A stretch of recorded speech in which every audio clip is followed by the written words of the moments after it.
Hello dear students, कैसे हैं आप सब। आशा करता हूं कि आप सभी फिट एंड फाइन होंगे। आज ये 10th क्लास फिजिक्स में 5th लेक्चर का वीडियो है, जिसमें आज की टॉपिक है general rule for image formation, प्रतिबिंब बनने के सामान्य नियम।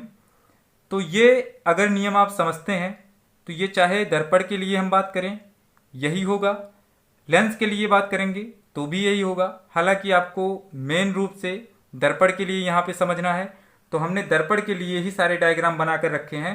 और ये नियम अति महत्वपूर्ण है, क्योंकि इसी के आधार पर आप अवतल दर्पण के द्वारा प्रतिबिंब का बनना और उत्तल दर्पण के द्वारा प्रतिबिंब का बनना समझ पाएंगे।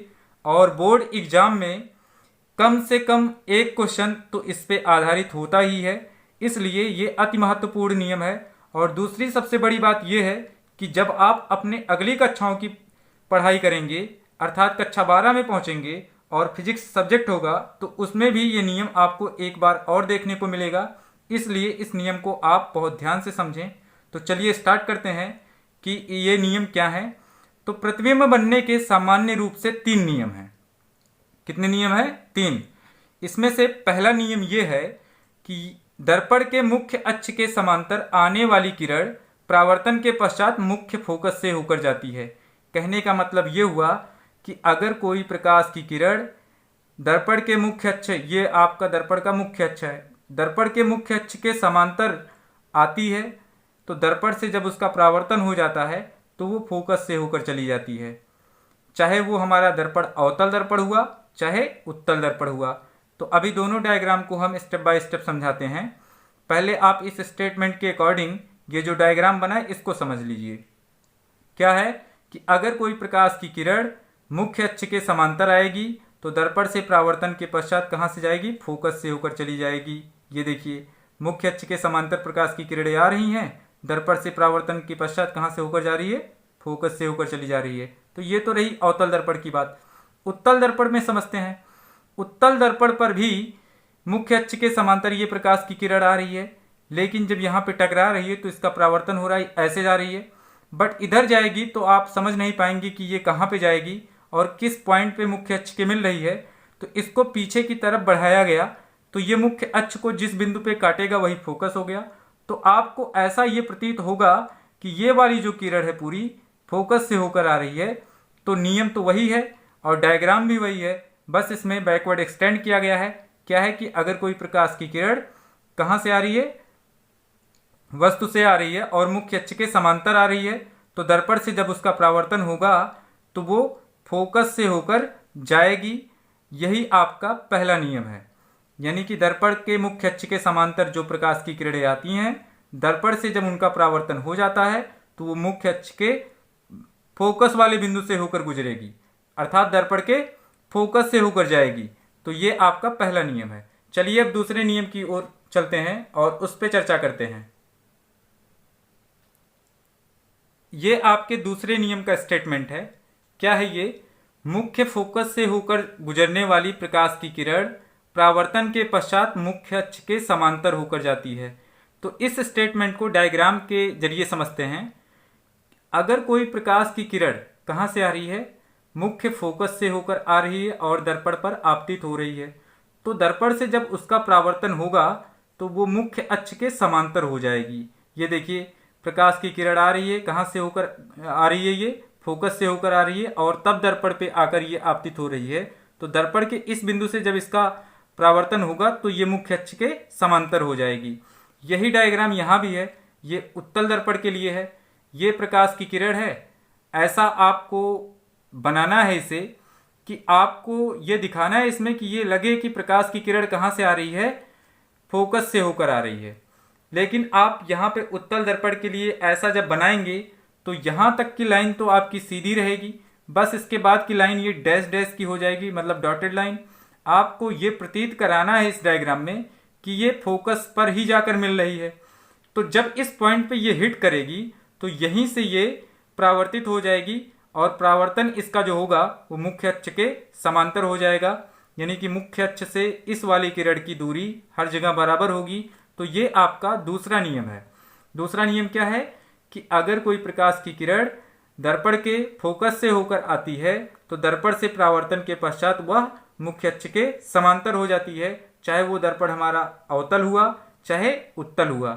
तो दोनों केसेस में डायग्राम यहाँ पे बने हैं। प्रकाश की किरण फोकस से आ रही है, देखिए यहाँ पे भी लग रहा है कि फोकस से ही आ रही है या फोकस की ओर जा रही है। तो दर्पण से जब इसका परावर्तन हो जा रहा है तो ये मुख्य अक्ष के समांतर हो जा रही है। अगर देखें तो ये वाला दूसरा नियम जो है पहले नियम का अपोजिट है।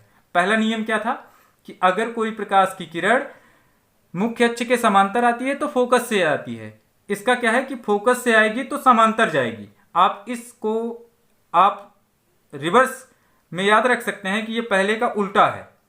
ठीक है, कि अगर कोई प्रकाश की किरण कैसे आएगी, फोकस से आएगी तो मुख्य अक्ष के समांतर जाएगी, जबकि पहले में था कि अगर कोई प्रकाश की किरण मुख्य अक्ष के समांतर आएगी तो फोकस से जाएगी। तो लग रहा है कि ये पहले वाले का उल्टा है।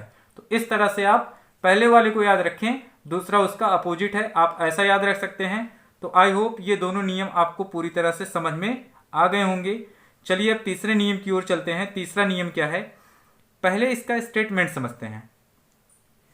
वक्रता केंद्र से होकर गुजरने वाली प्रकाश की किरण परावर्तन के पश्चात अपने उसी मार्ग में वापस लौट जाती है। तो डायग्राम तो इसका यहाँ पे है, ये बने हैं दो डायग्राम, लेकिन इसमें अगर मैं जोड़ दूं y तो ये थोड़ा और इंटरेस्टिंग हो जाएगा। ठीक है ना। अभी मैं इस y का आंसर आपको दूंगा। सबसे पहले इस डायग्राम को समझ लीजिए। पहले ये स्टेटमेंट जो है इसको डायग्राम के थ्रू समझते हैं, फिर हम y का आंसर देते हैं आपको। ये देखिए आपका अवतल दर्पण है, ये हमारा उत्तल दर्पण है। यहाँ पे प्रकाश की किरणें कहाँ से आ रही हैं, C से। C को ही वक्रता केंद्र कहते हैं। यहाँ से जो प्रकाश की किरण आएगी वो दर्पण से जब परावर्तित होगी तो इधर उधर ना जाकर इसी मार्ग में वापस लौट जाएगी। यही तीसरे नियम का स्टेटमेंट है, चाहे ये हमारा दर्पण अवतल हो चाहे उत्तल हो। चलिए उत्तल में भी देख लेते हैं। ये प्रकाश की किरण ऐसा आपको दिखाना है कि जाके कहाँ पे मिल रही है, सी पर। तो यहाँ पे ये प्रकाश की किरण देखिए, यहाँ से अब ये डैश डैश की लाइन आपको बनानी है। ये आपको दिखाना है कि ये सी पर जाकर मिल रही है। तो सी पर जाकर मिल रही है ऐसा आप दिखाएंगे तो मतलब सी से होकर जा रही है। तो जाएगी वास्तव में नहीं, यहीं से इसका परावर्तन हो जाएगा और परावर्तन जो होगा उसी मार्ग में वापस हो जाएगा, ऐसे इसी मार्ग में वापस लौट जाएगी। बट आपको ये दिखाना है कि ये लगभग आपको ये प्रतीत कराना है इसमें कि ये जाकर सी पर ही मिलती अगर ये पॉइंट नहीं होता। बट यहाँ पे ये दर्पण बीच में रखा है, इसलिए यहीं से ये परावर्तित हो जाएगी और उसी मार्ग में वापस चली जाएगी। तो अब तक तो ये बात समझ में आ गई होगी कि सी से आने वाली जो प्रकाश की किरणें हैं वो दर्पण से परावर्तन के पश्चात उसी मार्ग में वापस लौट जाती हैं। तो ये स्टेटमेंट का मीनिंग तो आप समझ गए। लेकिन अब बात आती है वाई, ऐसा क्यों होता है। ऐसा इसलिए होता है, आप लोगों ने कभी न कभी इस थ्योरम के बारे में जरूर सुना होगा, या नहीं सुना होगा तो शायद आप 10th की क्लास में स्पर्श रेखा और वृत्त से संबंधित चीजों को समझेंगे।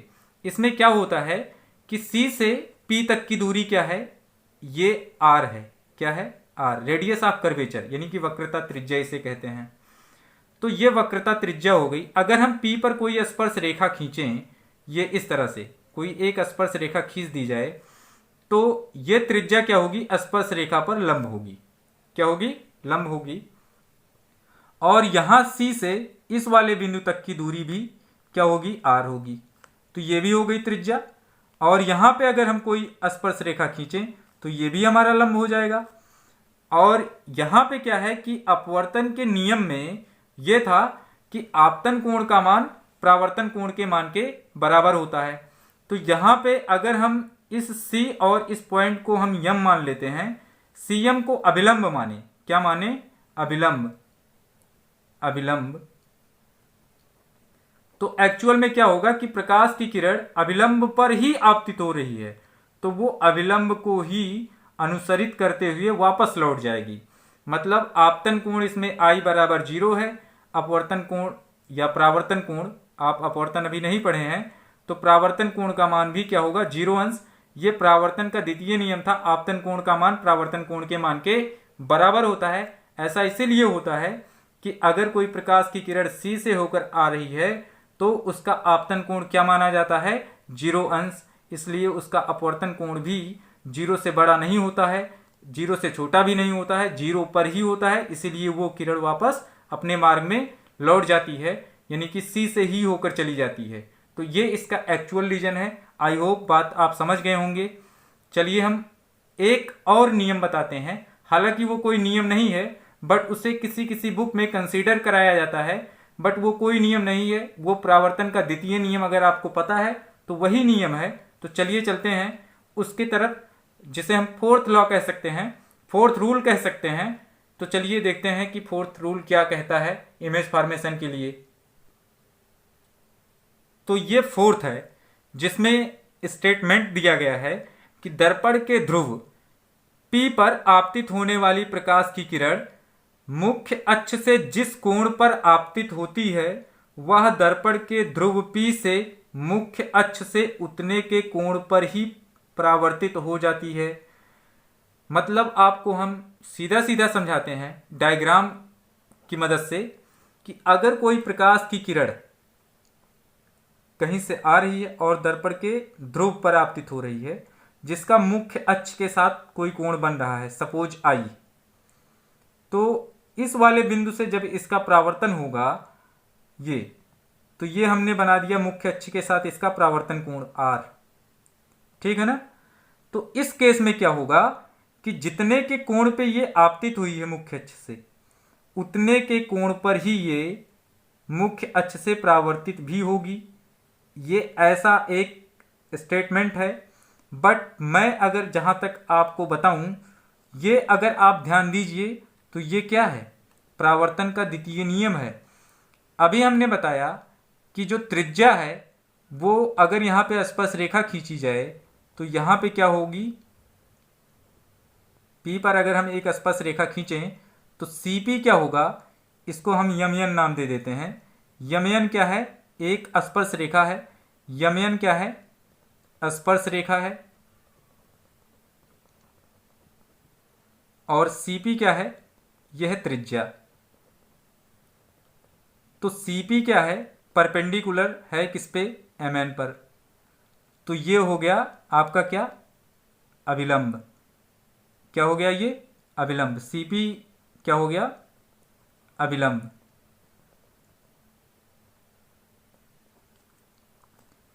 अब जब ये अभिलंब हो गया तो ये आपका रहा आपतन कोण। अभिलंब के साथ जो कोण बनता है वो कैसा कोण होता है, आपतन कोण। और ये अभिलंब के साथ ही क्या है, परावर्तन कोण है।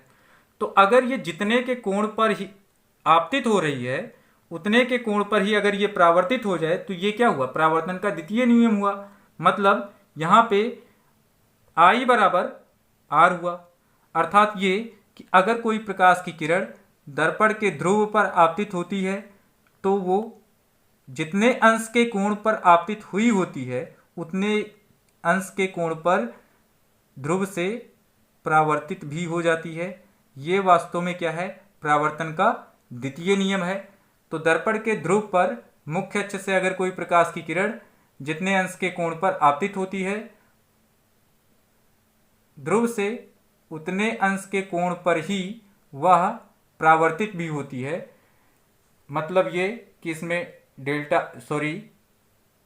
Angle I is equal to क्या होगा, एंगल R होगा। यही आपका ये नियम कहता है। तो ये कोई नियम नहीं है, वास्तव में ये परावर्तन का द्वितीय नियम ही है। तो आई होप आपको ये बातें समझ में आ गई होंगी। इसमें क्या है, आपको ज़्यादा याद नहीं रखना है कुछ।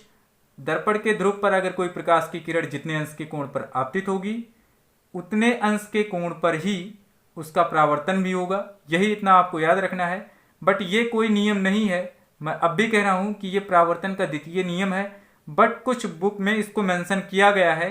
तो मेंशन किया जाने की वजह से हम इसको आपको एक बार बता दिए हैं, डायग्राम की मदद से भी बता दिए हैं। आई होप आपको ये सारी चीज़ें समझ में आ गई होंगी। आज के वीडियो में बस इतना ही। अगले वीडियो में आप अवतल दर्पण द्वारा प्रतिबिंब बनने के नियम पढ़ेंगे, किस तरह से प्रतिबिंब बनेगा, यानी कि अवतल दर्पण द्वारा प्रतिबिंब का बनना किस प्रकार से होता है। तब तक के लिए आप अपने स्टडी को जारी रखिए। और अगर आपको कहीं पे अब तक बताए गए टॉपिक्स में प्रॉब्लम होती है तो आप हमें कमेंट के थ्रू बता सकते हैं। तब तक के लिए धन्यवाद। चैनल को सब्सक्राइब करना ना भूलिएगा। वीडियो को लाइक और शेयर जरूर करिएगा।